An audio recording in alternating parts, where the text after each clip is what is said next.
This report includes graphic content. Viewer discretion is advised. The police radio crackles. Shots are being fired downtown. A city cop asks these transvestite prostitutes if they heard.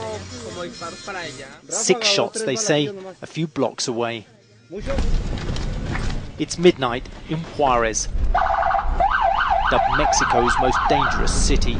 The gunmen seem to have faded away, so the patrol heads up into gangland, the hillside slums that ring Juarez. We're arresting gang members before they get together, because then there'll be killings, he says. Police say there are 1,000 gangs in the city. They go by names like the Skulls, the Sharks, the Aztecs, and the Artist Assassins.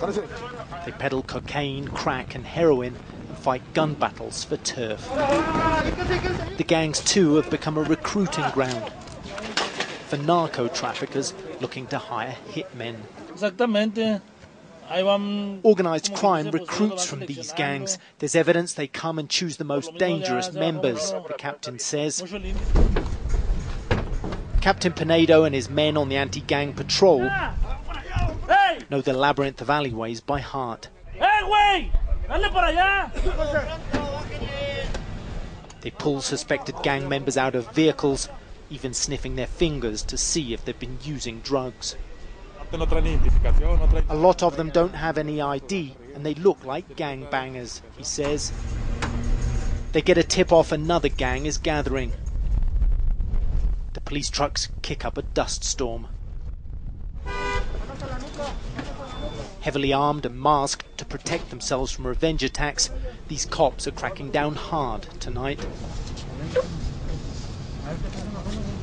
They know they have little hard evidence, but they hope even briefly detaining suspected gang members will help cut the number of shooting deaths.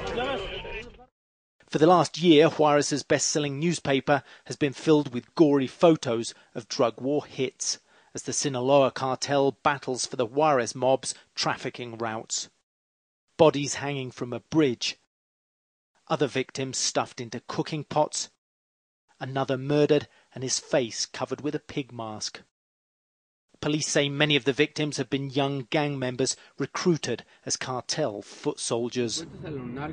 We head back into a Juarez neighborhood, this time without the police, to try and discover why young men are being lured by the drug mobs. This small gang calls itself Below 13. None of its members seem to know why. Sure, we fight, we have punch-ups, throw rocks and shoot at other gangs, he says.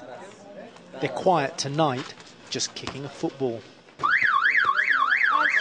The few who say they work earn less than $50 a week in assembly plants.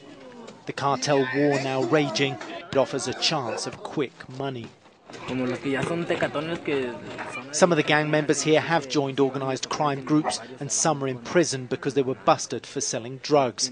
This young man tells me he knows working for the cartels can mean a short life expectancy. Of course it's easy money because you can earn serious cash, but it's dangerous too. Like they say, it's easy money until they kill you, he says. 1,600 people died in drug cartel killings last year in Juarez, but in this neighborhood there's little sense the war will end. Thank God we're alive. We're going to show all the hitmen that Juarez is #1, he boasts.